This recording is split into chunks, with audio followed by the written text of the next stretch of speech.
अरे चाय में शक्कर ना हो तो पीने में क्या मजा, चाय में शक्कर ना हो तो पीने में क्या मजा, और लाइफ में दोस्त ना हो तो जीने में क्या मजा। भावा तो करो यार।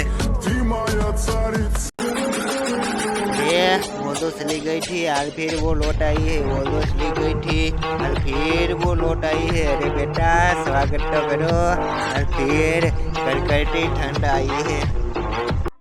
अरे इंस्टाग्राम पर आपकी गर्लफ्रेंड हो सकती है दोस्त, ये सिर्फ आपकी है, ये नहीं हो सकता।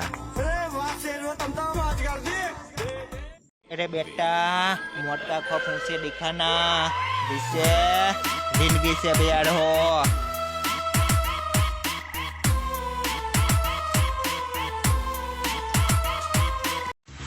अरे उसने बोला कि दुश्मनी मंगती है मेरे भाई, तो हमने भी बोल दिया इसने करा पहले के जीती में पिसल और पहली फुर्सत में निकाल।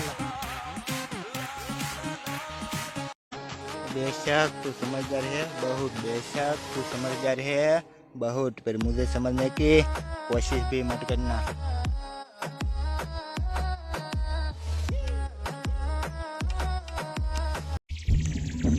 थोड़ा सब्र रख मेरी जान, इस बार बात करने के लिए मैं नहीं, तुम डरपोगी।